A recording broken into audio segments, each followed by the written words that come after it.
تاریخ نے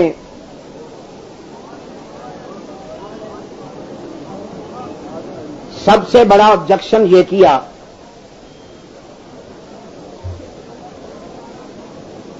جس سے کچھ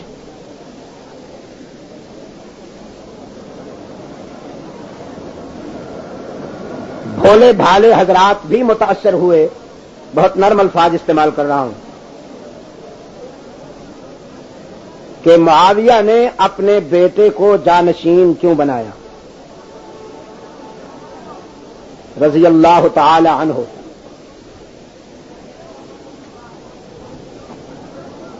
آپ کو معلوم ہے کہ معاویہ رسول اللہ کا نسبتی بھائی ہے. کیا کہا میں نے؟ نہیں، پوری عبارت دہرائیے. حضرت معاویہ رسول اللہ کے نسبتی بھائی ہیں کیونکہ ان کی بہن ام المؤمنین سیدہ ام حبیبہ رسول اللہ کی آبرو ہے، محمد عربی کی رفیقہ حیات ہے.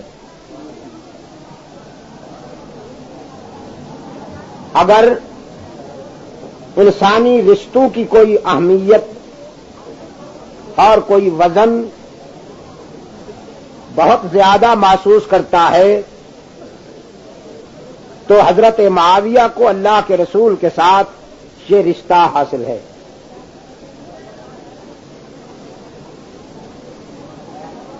قرآن کریم کے کاتب ہیں حضرت معاویہ کے ہاتھ. جب فرش زمین پر عرش بری سے وحی کی باران رحمت نازل ہوتی تھی تو اللہ کے رسول صلی اللہ علیہ وسلم حضرت معاویہ سے فرماتے تھے ابھی یہ آیت اتری ہے لکھ لو.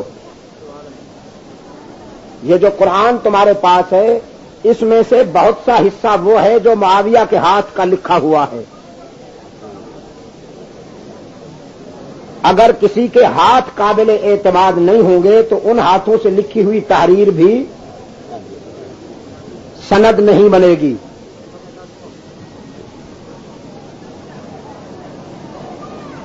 اسلام کی عسکری تاریخ میں معاویہ کا یہ مقام ہے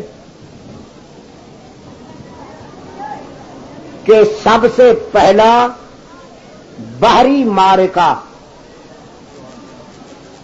سب سے پہلی سمندری راستے سے جو جنگ لڑی گئی ہے اسلام کی تاریخ میں، حضرت عثمان رضی اللہ تعالی عنہ کے دور میں اس کی قیادت معاویہ بن ابی سفیان کے حصے میں آئی.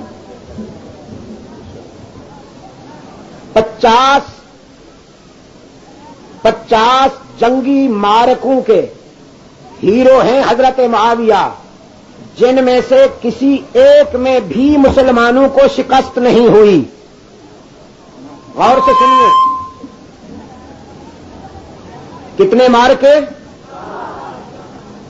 یہ جو بول رہے ہیں یہ جو بول رہے ہیں کھٹمل معلوم ہوتے ہیں.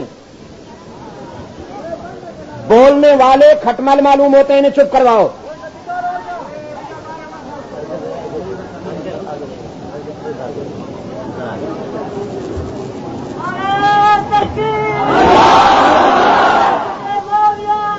یہ جو باتیں میں آپ سے کہہ رہا ہوں یہ بھولنے والی نہیں ہے، ان کو بھلانا نہیں ہے. آپ نے، آپ کو معلوم نہیں ہے میرا کیا حال ہے. رات تو میں بالکل پسا ہوا کچلا ہوا تھا، مجھے معلوم نہیں کہ رات اللہ نے مجھ سے کیسے بلوا لیا. جو شخص 60-70 ہزار کے اجتماع میں 3 گھنٹے تک بغیر بجلی اور لاؤڈ سپیکر کے بولا ہو 60-70 ہزار کے اجتماع میں، اس کا کیا حشر ہو جائے گا؟ اور پوری رات سویا بھی نہ ہو. اور پھر جب وہ یہاں لاہور پہنچا ہو تو پھر اس کی بہترین میزبانی بھی ہو گئی ہو. تو بہرحال انسان ہے. میں جو محنت کر رہا ہوں وہ بھولنے والی باتیں نہیں ہیں. 50 جنگیں لڑی ہیں حضرت معاویہ نے یہودیوں اور نصرانیوں کے مقابلے میں، ان میں سے کسی ایک میں بھی مسلمانوں کو شکست نہیں ہوئی. میں دعوے سے کہتا ہوں ارباب علم و دانش، مجھے معلوم ہے یہ گفتگو مفادات کے لحاظ سے مفید نہیں ہے، اس سے مالی معاشی مفادات کو ضرب لگتی ہے، لوگ ناراض ہوتے ہیں، لیکن ہمارا کچھ ذوق ہی ایسا بن گیا ہے، اور اہل نظر کا ذوق ہمیشہ یہی ہوتا ہے، جنہوں نے خالق کو راضی کرنا ہو وہ مخلوق کی ناراضگی پر زیادہ توجہ نہیں دیا کرتے۔ وہ موحد ہی کیا ہے جو رب کے لیے سب کو ناراض نہ کرنا جانتا ہو۔ عنوان ہے، یہ الفاظ آپ بھی دہرائیے، معاویہ کا نام ہی فتح و ظفر کا عنوان ہے، اس نے ناکام ہونا سیکھا ہی نہیں، اس نے ناکام ہونا سیکھا ہی نہیں، اس کے نوشتہ تقدیر کے کسی کونے میں شکست کا لفظ آیا ہی نہیں، اس کے نوشتہ تقدیر کے کسی کونے میں شکست کی اصطلاح آئی ہی نہیں۔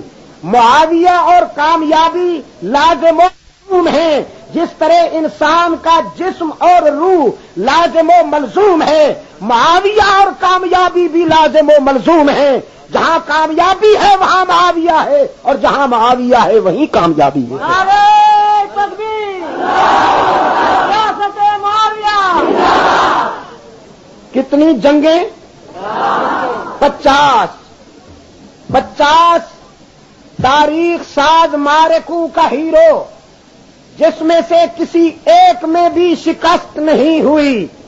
نوجوانوں یاد کرو، لوگوں نے نوحے اور مرثیے یاد کیے ہیں، تم تاریخ کی یہ صداقتیں یاد کرو اور ایسی یاد کرو کہ حشر تک نہ بھولنے پائیں۔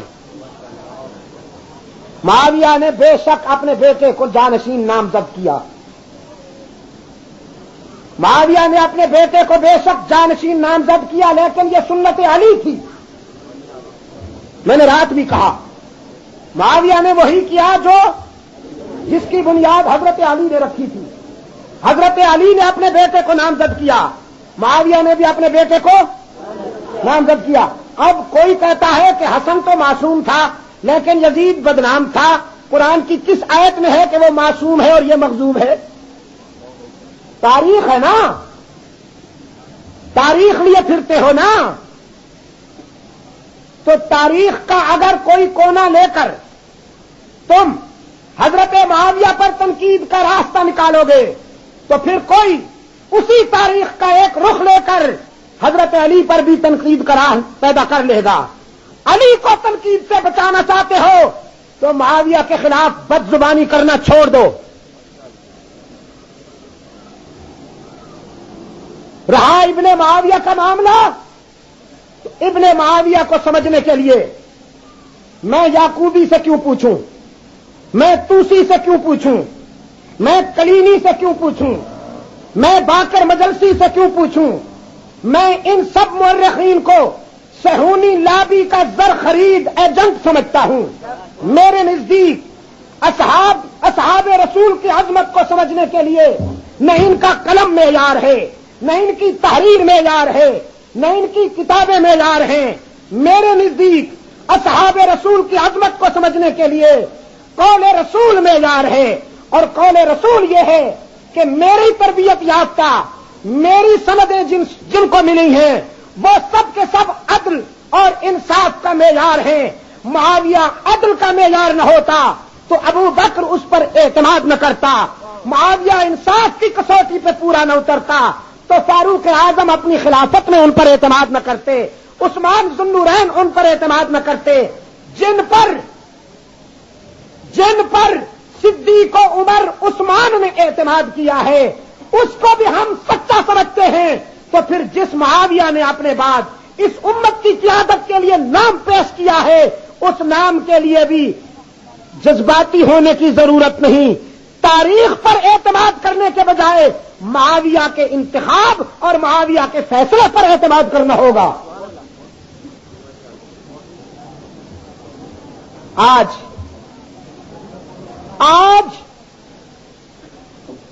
اگر کوئی غلط کار اور بدکار آدمی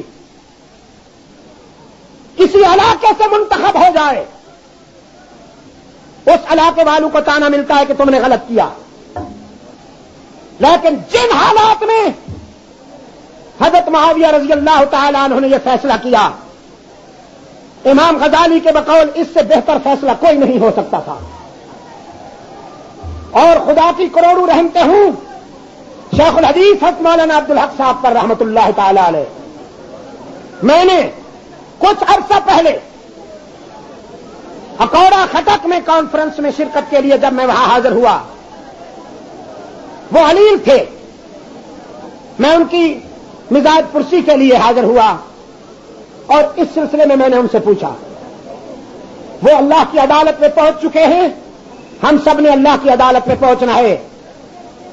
حضرت شیخ الحدیث مولانا عبدالحق رحمت اللہ علیہ فرمانے لگے، جن لوگوں نے معاویہ کے اس فیصلے پر اعتراض کیا ہے وہ اپنی عاقبت کی فکر کریں. وہ مجھے اللہ کی عدالت میں ملزم نظر آتے ہیں، وہ مجھے اللہ کی عدالت میں مجرم نظر آتے ہیں. جن حالات میں معاویہ نے اپنی جانشینی کا فیصلہ کیا ہے، ان حالات میں اس سے بہتر فیصلہ کوئی نہیں ہو سکتا تھا. اگر یہ فیصلہ نہ ہوتا تو منافق لابی اس امت کو ریزہ ریزہ کر دیتی، یہ امت ٹکڑے ٹکڑے ہو جاتی. اب اگلی